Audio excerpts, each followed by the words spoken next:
ትንቢተ ዘካርያስ ምዕራፍ 1 እግዚአብሔር ሕዝቡን እንደጠራ። በዳርዮስ በሁለተኛው ዓመተ መንግሥት በስምንተኛው ወር የእግዚአብሔር ቃል ወደ አዶ ልጅ ወደ በራክዩ ልጅ ወደ ነቢዩ ወደ ዘካርያስ እንዲህ ሲል መጣ።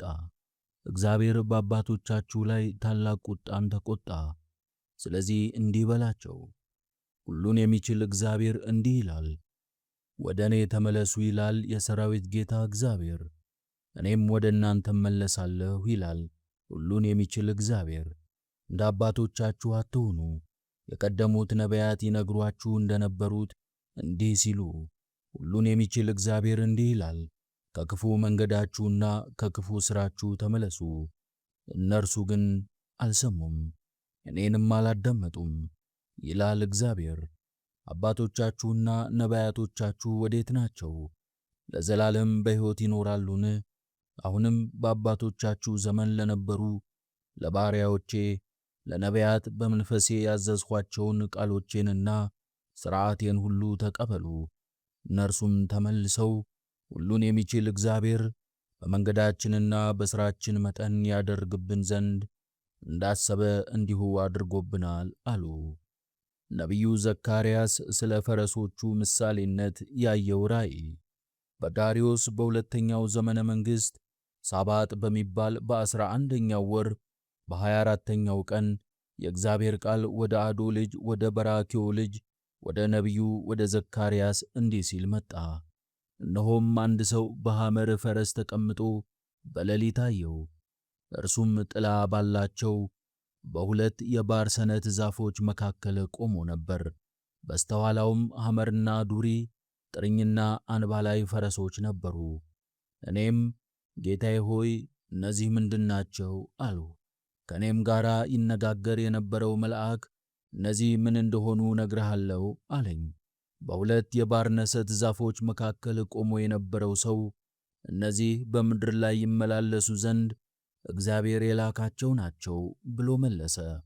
በሁለት የባርሰነት ዛፎች መካከልም ቆሞ ለነበረው የእግዚአብሔር መልአክ በምድር ላይ ተመላለስን፣ እነሆም ምድር ሁሉ ዝም ብላ ተቀምጣለች ብለው መለሱለት። የእግዚአብሔርም መልአክ መልሶ አቤቱ ሁሉን የምትችል ሆይ እነዚህን 70 ዓመት የተቆጣሃቸውን ኢየሩሳሌምንና የይሁዳን ከተሞች የማትምራቸው እስከ መቼ ነው? አለ። እግዚአብሔርም መልሶ ከኔ ጋር ይነጋገር ለነበረው መልአክ በመልካምና በሚያጽናና ቃል ተናገረው። ስለዚህ ከኔ ጋር ይነጋገር የነበረው መልአክ እንዲህ አለኝ፣ ጩኽ እንዲህም በል፣ ሁሉን የሚችል እግዚአብሔር እንዲህ ይላል፣ እኔ በታላቅ ቅናት በኢየሩሳሌምና በጽዮን ቀንቻለሁ። እኔ ጥቂት ብቻ ተቆጥቼ ሳለሁ እነርሱ ክፋትን ስላበዙት በተቃዋሚዎች አሕዛብ ላይ እጅግ ተቆጥቻለሁ። ስለዚህ እግዚአብሔር እንዲህ ይላል፣ ወደ ኢየሩሳሌምም በምሕረት እመለሳለሁ፣ ቤቴም እንደገና ይሠራባታል፣ በኢየሩሳሌምም ላይ እንደገና ገመድ ይዘረጋባታል ይላል ሁሉን የሚችል እግዚአብሔር።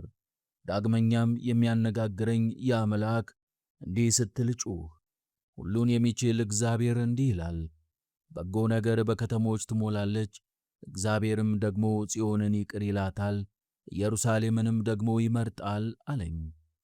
ስለ 4 የበሬ ቀንዶች ምሳሌነት ያየው ራእይ።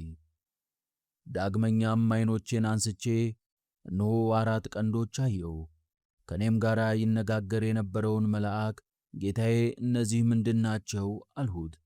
እርሱም እነዚህ ይሁዳንና እስራኤልን ኢየሩሳሌምንም የበተኑ ቀንዶች ናቸው አለኝ። ዳግመኛም እግዚአብሔር 4 ጠራቢዎችን አሳየኝ። እኔም እነዚህ የመጡት ምን ሊሰሩ ነው? አሉ። እርሱም ከእነርሱ አንድ ሰው ራሱን እስከማያነሳ ድረስ እነዚህ ቀንዶች ይሁዳን የበተኑ እስራኤልንም የሰባበሩ ናቸው።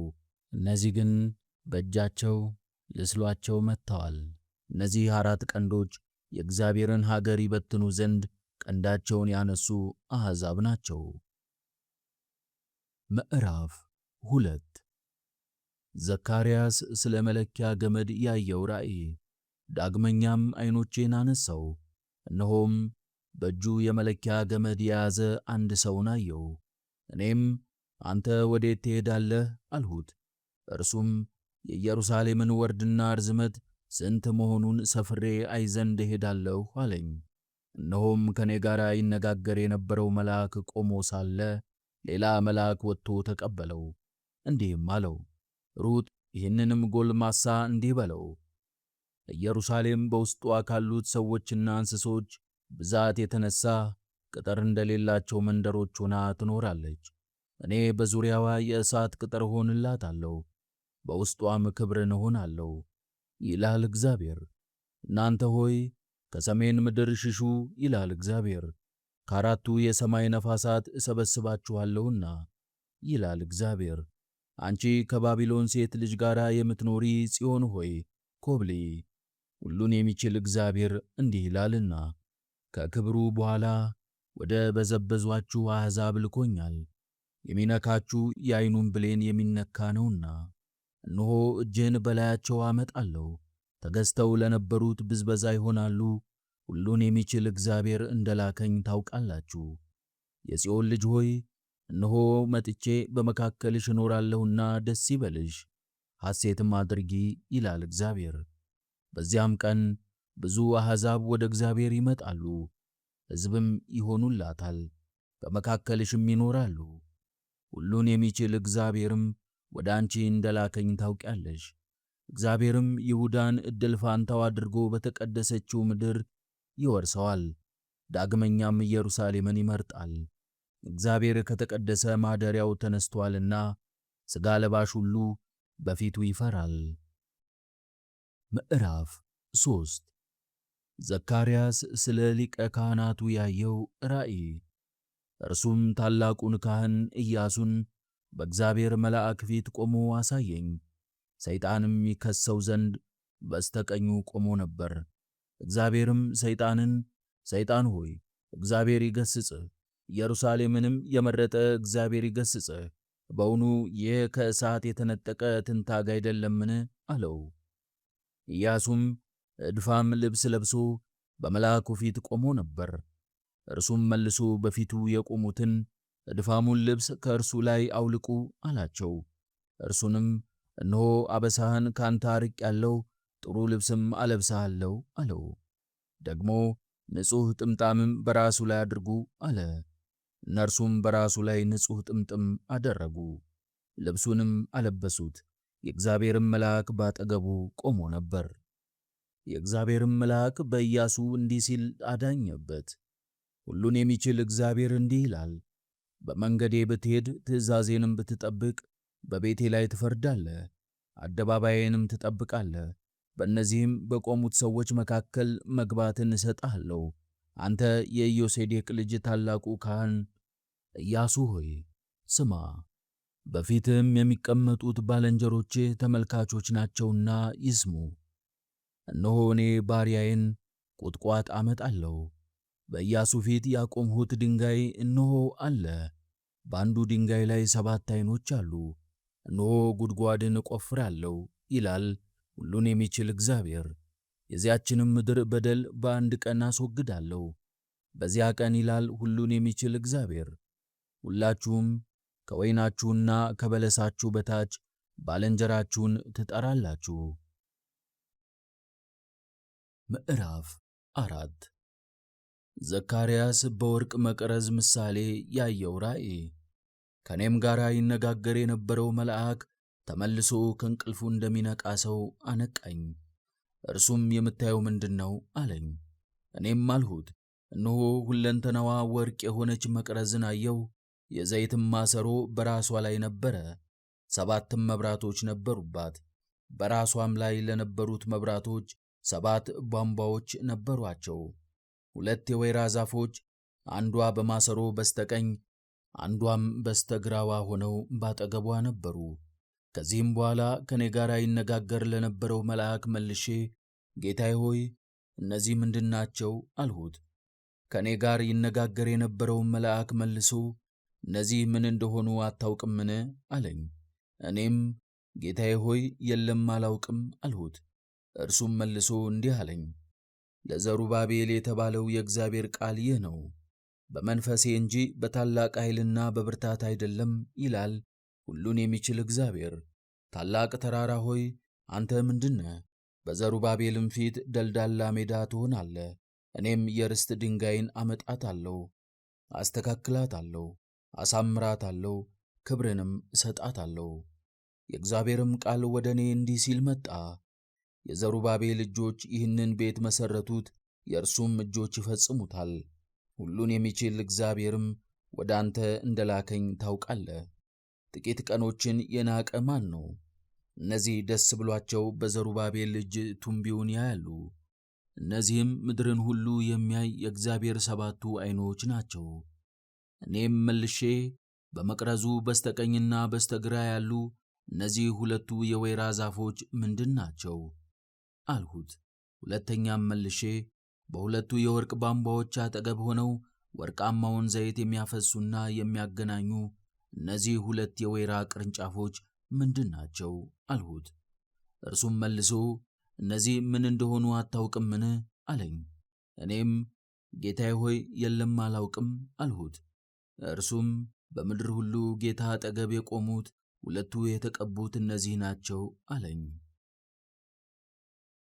ምዕራፍ 5 ዘካርያስ ስለ በራሪው ማጭድ ምሳሌነት ያየው ራእይ። ተመልሼም ዓይኖቼን አነሳው፣ እነሆም ማጭድ ሲበር አየሁ። እርሱም ምን ታያለህ አለኝ። እኔም አልሁት ማጭድ ሲበራ ያለው ርዝመቱ 20 ክንድ ወርዱም 10 ክንድ ነው። እንዲህም አለኝ፣ ይህ በምድር ፊት ሁሉ ላይ የሚወጣው እርግማን ነው።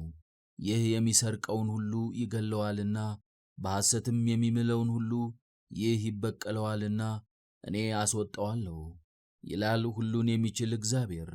ወደሚሰርቀውም ቤት በሐሰትም በስሜ ወደሚምለው ቤት ይገባል፣ በቤቱም ውስጥ ይኖራል፣ እርሱንም እንጨቱንና ድንጋዩን ይጨርሳል። ዘካርያስ በቅርጫት ውስጥ ስላለችው ሴት ምሳሌነት ያየው ራእይ። ከእኔም ጋር ይነጋገር የነበረው መልአክ ወጥቶ ዓይኖችህን አንሳ፣ ይህንንም የሚወጣውን ተመልከት አለኝ። እኔም ይህ ምንድን ነው አልሁ። እርሱም ይህ የሚወጣው የኢፍ መስፈሪያ ነው አለኝ። ደግሞም በምድር ሁሉ ላይ ያለ በደላቸው ይህ ነው አለ።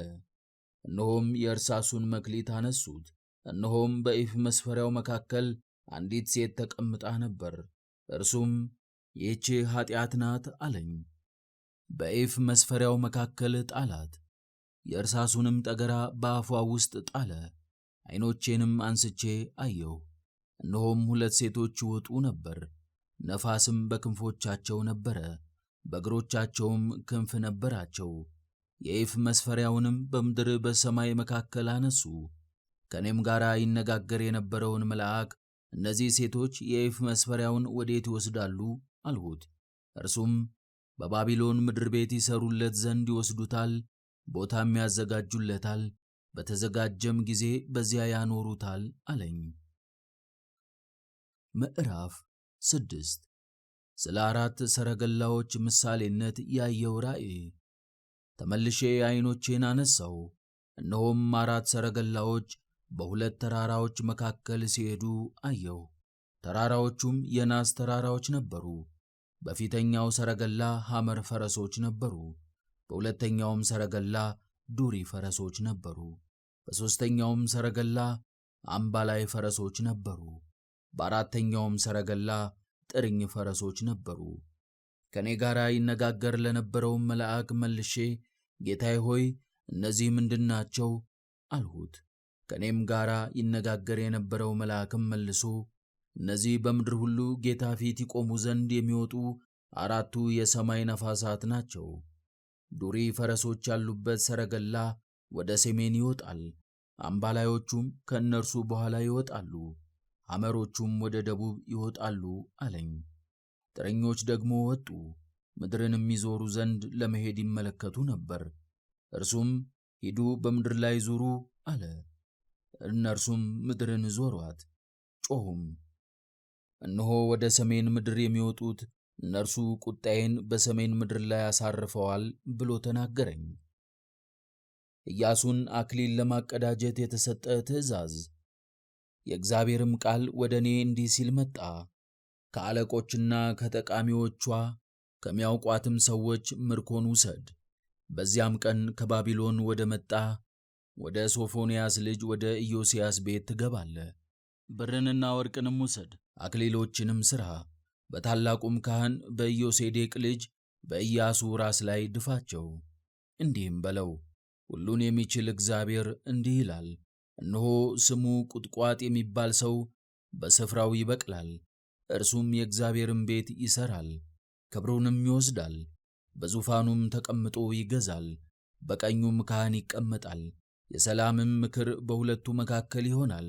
አክሊልም ለሚታገሱ ለጠቃሚዎቿና ለሚያውቋት ሰዎች ለሶፎንያስም ልጆች ለክብር በእግዚአብሔርም መቅደስ ውስጥ ለመዝሙር ይሆናል። በሩቅም ያሉት መጥተው የእግዚአብሔርን መቅደስ ይሠራሉ። ሁሉን የሚችል እግዚአብሔርም ወደ እናንተ እንደላከኝ ታውቃላችሁ።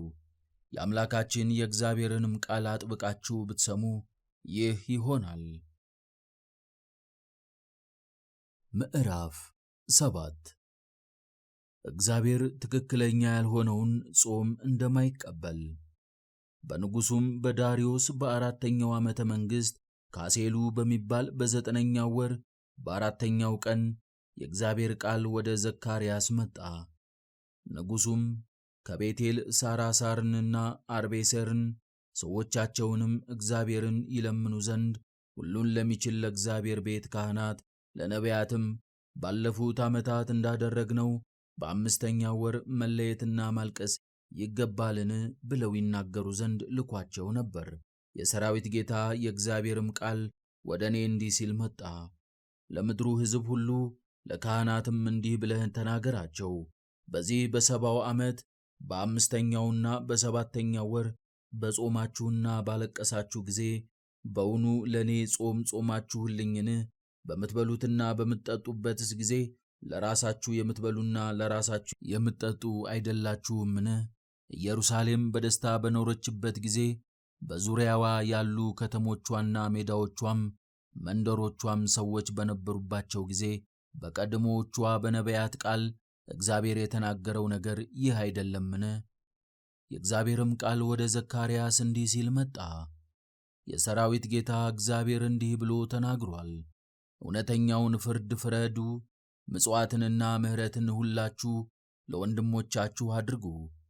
መበለቲቱንና ድሃ አደጉን መጻተኛውንና ችግረኛውን አትበድሉ። ከእናንተ ማንም በወንድሙ ላይ በልቡ ክፉ ነገር አያስብ።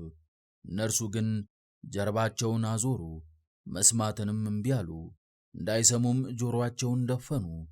ሁሉን የሚችል እግዚአብሔር በቀደሙት ነቢያት እጅ በመንፈሱ የላከውን ሕጉንና ቃሉን እንዳይሰሙ በልባቸው ካዱ። ስለዚህም ሁሉን ከሚችል ከእግዚአብሔር ዘንድ ታላቅ ቁጣ መጣ። እርሱ ነግሯቸው እንዳልሰሙ እንዲሁ እነርሱ ይጮኻሉ፣ እኔም አልሰማቸውም ይላል ሁሉን የሚችል እግዚአብሔር። ወደማያውቋቸው አሕዛብ ሁሉ እበትናቸዋለሁ። እንዲሁም ከእነርሱ በኋላ ምድሪቱ ከሚተላለፍባትና ከሚመላለስባት የተነሣ ባድማ ትሆናለች። የተመረጠችውንም ምድር ባድማ አደርጋታለሁ። ምዕራፍ 8 እግዚአብሔር ለኢየሩሳሌም የሰጠው ተስፋ። ሁሉን የሚችል የእግዚአብሔር ቃል ወደ እኔ እንዲህ ሲል መጣ። ሁሉን የሚችል እግዚአብሔር እንዲህ ይላል፣ ስለ ኢየሩሳሌምና ስለ ጽዮን ታላቅ ቅንዓትን ቀንቻለሁ፣ በታላቅም ቁጣ ስለ እርሷ ቀንቻለሁ። እግዚአብሔር እንዲህ ይላል፣ ወደ ጽዮን ተመልሻለሁ፣ በኢየሩሳሌምም መካከል እኖራለሁ። ኢየሩሳሌምም የእውነት ከተማ ትባላለች። ሁሉን የሚችል የእግዚአብሔር ተራራ የተቀደሰ ተራራ ይባላል። ሁሉን የሚችል እግዚአብሔር እንዲህ ይላል፣ ዳግመኛ ሽማግሌዎችና ባልቴቶች በኢየሩሳሌም አደባባይ ይቀመጣሉ። ሁሉም ከዕድሜያቸው ብዛት የተነሣ ምርኩዝ በእጃቸው ይይዛሉ። የከተማይቱም አደባባዮች በእነዚያ በሚጫወቱ ወንዶችና ሴቶች ልጆች ይሞላሉ። ሁሉን የሚችል እግዚአብሔር እንዲህ ይላል፣ በዚያ ወራት በዚህ ሕዝብ ቅሬታ ፊት ቢሳን በውኑ በእኔ ዘንድ ይሳናልን? ይላል ሁሉን የሚችል እግዚአብሔር።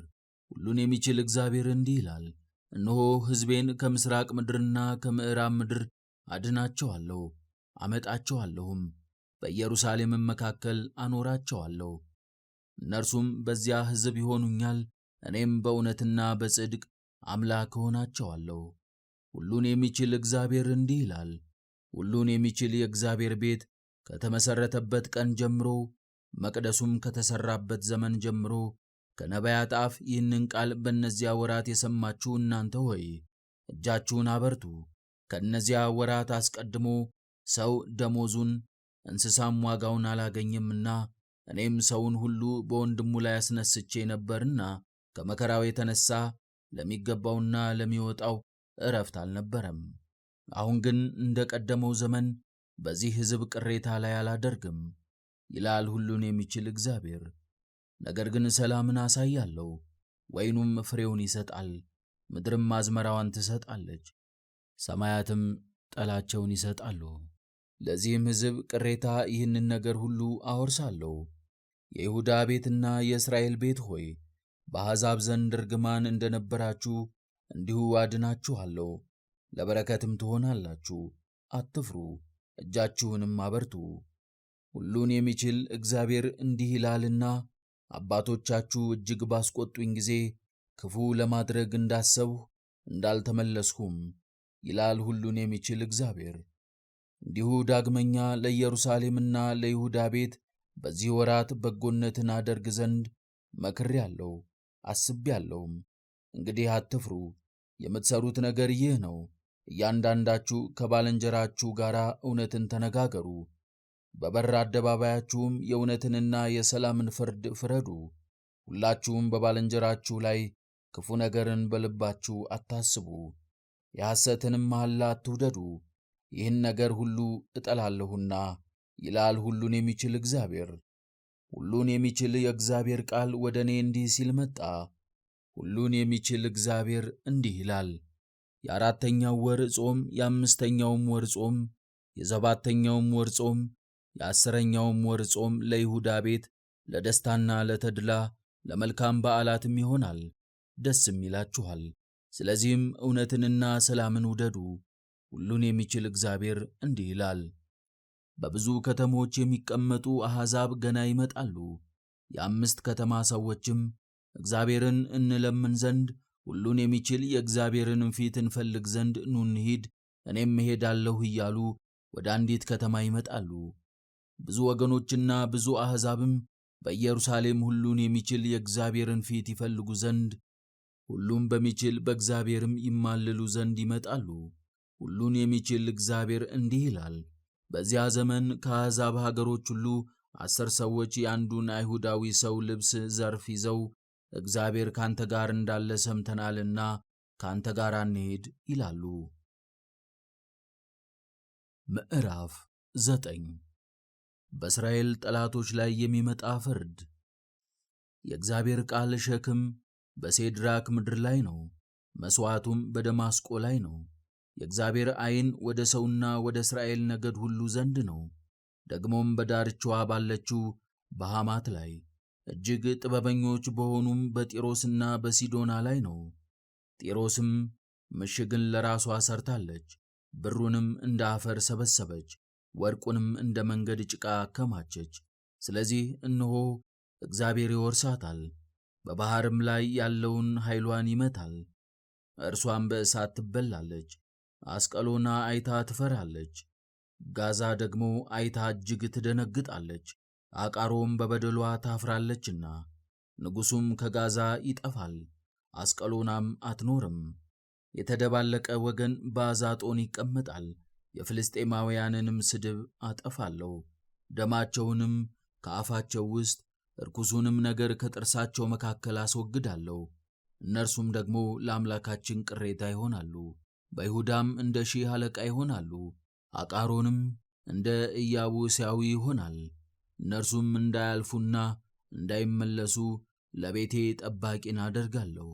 አሁንም በዐይኔ አይቻለሁና ከእንግዲህ ወዲያ ማርኮ የሚወስዳቸው አያልፍባቸውም። ስለሚመጣው የጽዮን ንጉሥ። አንቺ የጽዮን ልጅ ሆይ እጅግ ደስ ይበልሽ፣ አንቺ የኢየሩሳሌም ልጅ ሆይ እልል በይ። እነሆ ንጉሥሽ ጻድቅና አዳኝ ነው፣ ትሑትም ሆኖ በአህያም በአህያይቱም ግልገል በውርንጭላይቱ ላይ ተቀምጦ ወደ አንቺ ይመጣል። ሰረገላውንም ከኤፍሬም ፈረሱንም ከኢየሩሳሌም ያጠፋል። የሰልፉም ቀስት ይሰበራል፣ ለአሕዛብም ብዙ ሰላም ይሆናል። ግዛቱም ከባሕር እስከ ባሕር ከወንዙም እስከ ምድር ዳርቻ ድረስ ይሆናል። ለአንቺም ደግሞ ስለ ቃል ኪዳንሽ ደም እስረኞችሽን ውሃ ከሌለበት ጉድጓድ አውጥቻለሁ። እናንተ የማኅበሩ እስረኞች በአምባው ትኖራላችሁ። በአንዲቱም የምርኮህ ቀን ፋንታ 2 እጥፍ አድርጌ እከፍልሃለሁ። ይሁዳ ሆይ ለእኔ እንደ ቀስት ገትሬሃለሁ፣ ቀስቱንም በኤፍሬም ሞልቻለሁ። ጽዮን ሆይ ልጆችሽን በአረማውያን ልጆች ላይ አስነሳለሁ፣ አንቺንም እንደ ኃያል ሰው ሰይፍ አደርግሻለሁ። እግዚአብሔርም በእነርሱ ላይ ይገለጣል፣ ፍላጻውም እንደ መብረቅ ይወጣል። ሁሉን የሚችል እግዚአብሔርም መለከትን ይነፋል፣ ቁጣውም እንደ ቴማን አውሎ ነፋስ ይሄዳል። ሁሉን የሚችል እግዚአብሔር ይጠብቃቸዋል፣ እነርሱም ያጠፏቸዋል። በወንጭፍ ድንጋዮችም ይደፍኗቸዋል፣ እንደ ወይን ጠጁም ይጠጧቸዋል። እንደ ጥዋዎችም እንደ መሠዊያም ማዕዘኖች የተሞሉ ይሆናሉ። በዚያም ቀን አምላካቸው እግዚአብሔር ሕዝቡን እንደ በጎች መንጋ ያድናቸዋል። እነርሱም ለአክሊል እንደሚሆኑ እንደ ከበሩ ድንጋዮች በምድር ላይ ይንከባለላሉ። በጎነት የእርሱ ነው፣ በረከትም ከእርሱ ዘንድ ነው። እህል ለጎበዛዝቱ መልካም መዓዛ ያለው ወይንም ለቆነጃጅቱ ነው። ምዕራፍ 10 የይሁዳና የእስራኤል እንደገና መቋቋም። የበልጉንና የመከሩን ዝናብ ከእግዚአብሔር ዘንድ ለምኑ። እግዚአብሔር የዓይን ምትሃትን ያደርጋል፣ እርሱም የበልግ ዝናምን ለእያንዳንዱም በሜዳ ውስጥ ሣርን ያበቅላል። የሚከራከሩ ከንቱነትን ተናግረዋልና ሟርተኞችም የውሸት ራእይን አይተዋልና የሐሰት ሕልምንም ተናግረዋልና ከንቱንም አስተምረዋልና ስለዚህ ይቅርታ የላቸውምና እንደ በጎች ተቅበዝብዘዋል፣ ተጨንቀውማል። ቁጣዬ በእረኞች ላይ ነዳለች፣ በጎቼንም እጎበኛለሁ። ሁሉን የሚችል እግዚአብሔርም የይሁዳን ቤት መንጋውን ይጎበኛቸዋል፣ ለሰልፉም እንደ ተዘጋጀ ፈረስ ያደርጋቸዋል። ከእርሱ ዘንድ ተመለከተ፣ ከእርሱም ዘንድ ሰልፉን በሥርዓት አዘጋጀ። ከእርሱም ዘንድ ለቁጣው ቀስትን አደረገ። ከእርሱም ዘንድ አስገባሪ ሁሉ በአንድ ላይ ይመጣል። በሰልፍም ጊዜ በመንገድ ውስጥ ጭቃን እንደሚረግጡ ኃያላን ይሆናሉ። እግዚአብሔርም ከእነርሱ ጋር ነውና ይዋጋሉ፣ ፈረሰኞችም ያፍራሉ። ወድጃቸዋለሁና የይሁዳን ቤት አበረታዋለሁ፣ የዮሴፍንም ቤት አድነዋለሁ። አደላድላቸዋለሁም እመልሳቸዋለሁ። እኔም አምላካቸው እግዚአብሔር ነኝና እኔም እሰማቸዋለሁና እንዳልጣልኋቸው ጊዜ ይሆናሉ። እንደ ኤፍሬምም ኃያላን ይሆናሉ።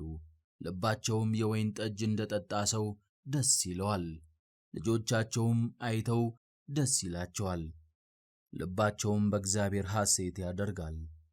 እቤዣቸዋለሁና በምልክት እቀበላቸዋለሁ። ቀድሞም በዝተው እንደነበሩ ይበዛሉ። በአሕዛብ መካከል ብዘራቸውም እንኳ በሩቅ ሳሉ ያስቡኛል። ልጆቻቸውን ይመግባሉ ይመለሱማል። ከግብፅም ምድር እመልሳቸዋለሁ፣ ከአሦርም እሰበስባቸዋለሁ።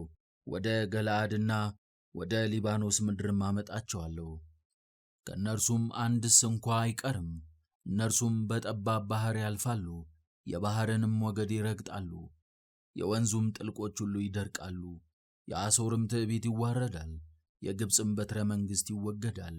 እኔ አምላካቸው እግዚአብሔር አበረታቸዋለሁ፣ በስሜም ይመካሉ ይላል እግዚአብሔር። ምዕራፍ 11 የእንቢተኞች አወዳደቅ። ሊባኖስ ሆይ ደጆችህን ክፈት፣ እሳትም ዝግባዎችህን ትብላ። የጥድ ዛፍ ሆይ ዝግባ ወድቋልና መኳንንቱም ተዋርደዋልና ዋይ በል። ጽኑ ጫካ ተቆርጧልና እናንተ የባሳን ዛፎች ዋይ በሉ።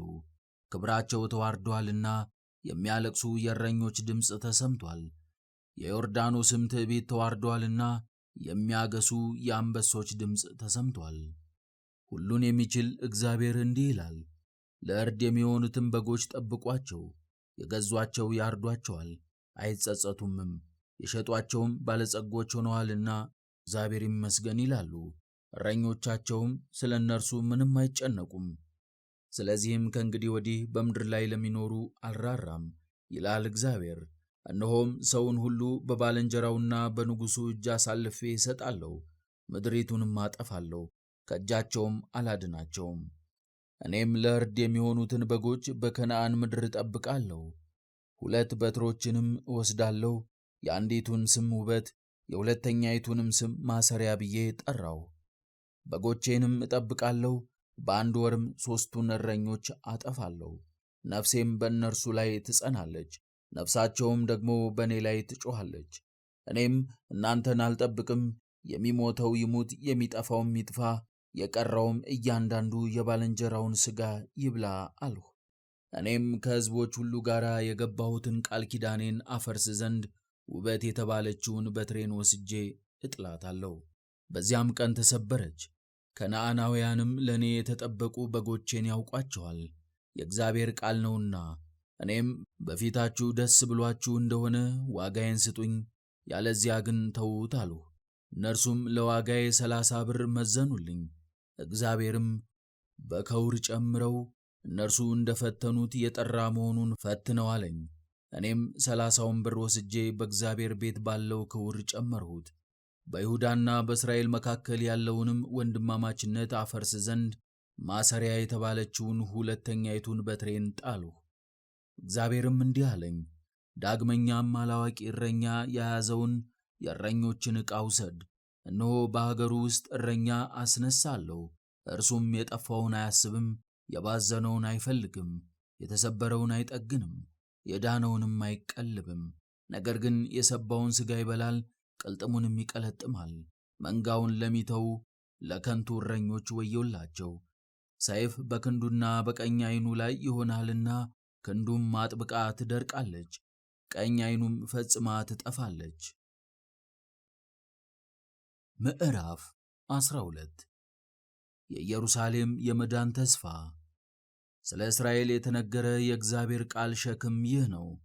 ሰማያትን የዘረጋ ምድርንም የመሠረተ የሰውንም ነፍስ በውስጡ የፈጠረ እግዚአብሔር እንዲህ ይላል፣ እነሆ እኔ በአውራጃዎቿ ካሉ ከአሕዛብ ሁሉ የተነሣ ኢየሩሳሌምን እንደሚንገዳገድ እንደ መዝጊያ ወንዳ ወንዴ አደርጋታለሁ። በይሁዳም የኢየሩሳሌም ከበባ ይሆናል። ያን ጊዜም ኢየሩሳሌምን አሕዛብ ሁሉ እንደሚረግጧት ደንጊያ አደርጋታለሁ። እርሷንም የሚረግጣት ሁሉ ይዘብትባታል። የምድር አሕዛብም ሁሉ በእርሷ ላይ ይሰበሰባሉ። በዚያ ቀን ይላል ሁሉን የሚችል እግዚአብሔር፣ ፈረስን ሁሉ በድንጋጤ ፈረሰኛውንም በእብድነት እመታለሁ። ዓይኖቼንም በይሁዳ ላይ ከፍታለሁ፣ የአሕዛብንም ፈረሶች ሁሉ በዕውርነት እመታለሁ። የይሁዳም መሳፍንት በልባቸው እንዲህ ይላሉ፣ በኢየሩሳሌም የሚኖሩ ሰዎችን በአምላካቸው ሁሉም በሚችል በእግዚአብሔር ጸንተው አገኘናቸው። በዚያ ቀን የይሁዳን አለቆች በእንጨት መካከል እንዳለ የእሳት ትንታግ በገለባ መካከልም እንዳለ እንደ እሳት ነበልባል አደርጋቸዋለሁ። በቀኝና በግራ በዙሪያ ያሉትን አሕዛብን ሁሉ ትበላለች። ከዚያም ወዲያ ኢየሩሳሌም ብቻዋን ትኖራለች። እግዚአብሔርም የዳዊት ቤት ትዕቢትና የኢየሩሳሌም ነዋሪዎች ኩራት በይሁዳ ቤት ላይ ከፍ ከፍ እንዳይሉ የይሁዳን ከተሞች አስቀድሞ ያድናል። በዚያ ቀን እግዚአብሔር በኢየሩሳሌም ለሚኖሩት ይቆምላቸዋል። በዚያም ቀን ከእነርሱ መካከል ደካማው እንደ ዳዊት ቤት ይሆናል። የዳዊትም ቤት በፊታቸው እንደ እግዚአብሔር ቤት እንደ እግዚአብሔር መልአክ ይሆናል። በዚያም ቀን በኢየሩሳሌም ላይ የሚመጡትን አሕዛብ ሁሉ ለማጥፋት እፈልጋቸዋለሁ። በዳዊትም ቤት ላይ በኢየሩሳሌምም በሚኖሩት ላይ የደስታንና የሐሴትን መንፈስ አፈሳለሁ። የወጉትንም ያዩት ዘንድ አላቸው፣ ወደ ለቅሶም ይመለሳሉ። ሰውም ለወዳጁ እንደሚያለቅስ ያለቅሱለታል፣ ሰውም ለበኩር ልጁ እንደሚያዝን በመራራ ሐዘን ያዝኑለታል። በዚያም ቀን የኢየሩሳሌም ለቅሶ በምድረ በዳ እንደሚፈስ ፈሳሽ ታላቅ ይሆናል።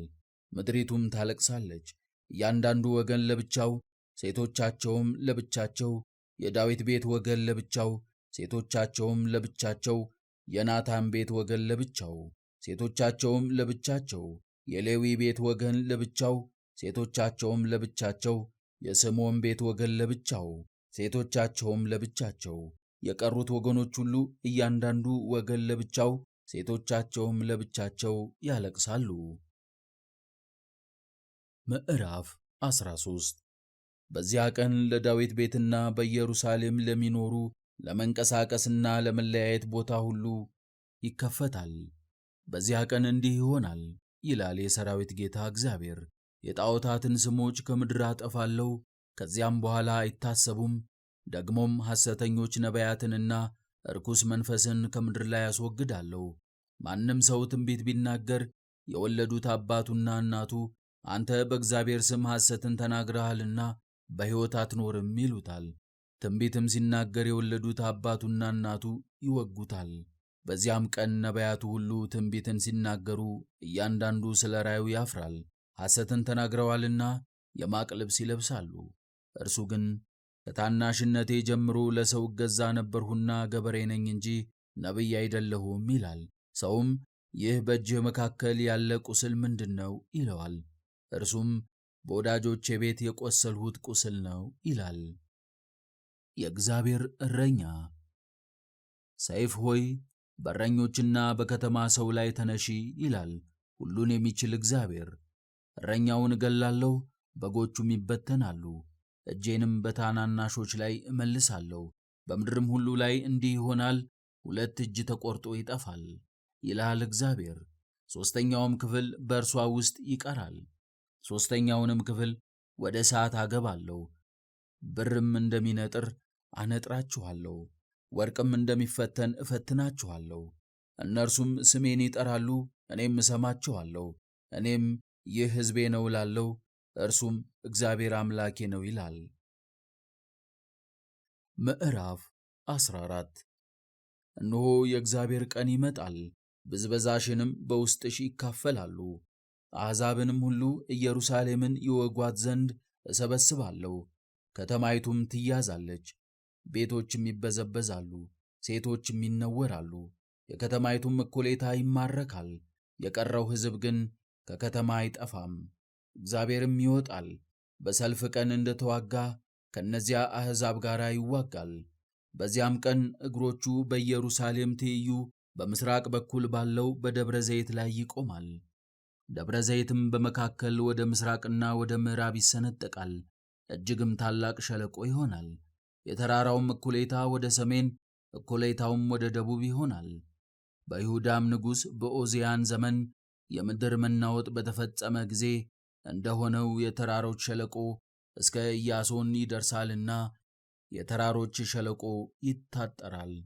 አምላኬ እግዚአብሔርም ከቅዱሳኑ ሁሉ ጋር ይመጣል። በዚያም ቀን እንዲህ ይሆናል፣ በረዶና ውርጭ እንጂ ብርሃን አይሆንም።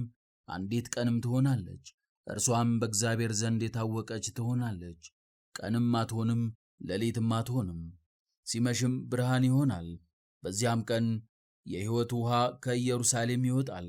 እኩሌታው ወደ ምሥራቁ ባሕር፣ እኩሌታውም ወደ ምዕራቡ ባሕር ይሄዳል። ይህ በበጋና በክረምት ይሆናል። እግዚአብሔርም በምድር ሁሉ ላይ ይነግሣል። በዚያ ቀን እግዚአብሔር አንድ፣ ስሙም አንድ ይሆናል። ከጌባ ጀምሮ በኢየሩሳሌም ደቡብ በኩል እስካለችው እስከ ሬሞን ድረስ ምድርን ሁሉና ምድረ በዳውን ይደርሳል ይዞራልም። ሬማም ከብንያም በር ጀምሮ እስከ ፊተኛው በር ስፍራ እስከ ማዕዘኑ በር ድረስ ከሐናንኤልም ግንብ ጀምሮ እስከ ንጉሡ ወይን መጥመቂያ ድረስ በስፍራዋ ትኖራለች። ሰዎችም ይኖሩባታል። ከዚያም ወዲያ የተረገመች አትሆንም፣ ኢየሩሳሌምም ተዘላ ትኖራለች። እግዚአብሔርም ከኢየሩሳሌም ጋር የተዋጉትን አሕዛብ ሁሉ የሚቀስፍበት ቸነፈር ይህ ነው። በእግራቸው ሲቆሙ ሥጋቸው ይበሰብሳል፣ ዐይኖቻቸውም በዐይን ስባቸው ውስጥ ይፈሳሉ፣ ምላሳቸውም ባፋቸው ውስጥ ይበሰብሳል። በዚያም ቀን ከእግዚአብሔር ዘንድ ታላቅ ሽብር በእነርሱ ላይ ይሆናል። እያንዳንዱን የባልንጀራውን እጅ ይይዛል፣ እጁም በባልንጀራው እጅ ላይ ትጣበቃለች።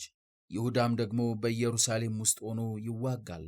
በዙሪያውም ያሉትን የአሕዛብ ሁሉ ኃይል እጅግ ብዙ ወርቅና ብር ልብስም ይሰበስባል። ይህም የፈረሶቻቸውና የበቅሎቻቸው የግመሎቻቸውና የአህዮቻቸው በዚያም ሰፈር ያሉ እንስሶች ሁሉ ውድቀት ይሆናል። አወዳደቃቸውም እንዲህ ነው። በኢየሩሳሌም ላይ ከመጡት ከአሕዛብ ሁሉ የቀሩት ሁሉ ለንጉሡ ሁሉን ለሚችል ለእግዚአብሔር ይሰግዱ ዘንድ የዳስ በዓልንም ያከብሩ ዘንድ በየዓመቱ ይወጣሉ። ከምድርም ወገኖች ሁሉ ለንጉሡ ሁሉን ለሚችል ለእግዚአብሔር ይሰግዱ ዘንድ ወደ ኢየሩሳሌም የማይወጡ ከእነዚያ ጋር ይጨመራሉ። የግብፅም ወገኖች ባይወጡ ወደዚያም ባይመጡ እግዚአብሔር የዳስ በዓልን ያከብሩ ዘንድ የማይወጡትን አሕዛብ የሚቀስፍበት ውድቀት በእነርሱ ላይ ይሆናል። የግብፅ ኃጢአት የዳስ በዓልን የሚያከብሩ ዘንድ የማይወጡት የአሕዛብ ሁሉ ኃጢአት ይህች ናት። በዚያ ቀን በፈረሶች ልጓም ላይ ሁሉን ለሚችል ለእግዚአብሔር ቅድስና ተብሎ ይጻፋል። በእግዚአብሔርም ቤት ያሉ ምንቸቶች በመሠዊያው ፊት እንዳሉ ዳካዎች ይሆናሉ። በኢየሩሳሌምና በይሁዳ ያሉ ምንቸቶችም ሁሉ ሁሉን ለሚችል ለእግዚአብሔር የተቀደሱ ይሆናሉ። የሚሰዉትም ሰዎች ይመጣሉ፣ ከእነዚያም ወስደው ይቀቅሉባቸዋል። በዚያም ቀን ሁሉን በሚችል በእግዚአብሔር ቤት ከነዓናዊው ከእንግዲህ ወዲያ አይገኝም።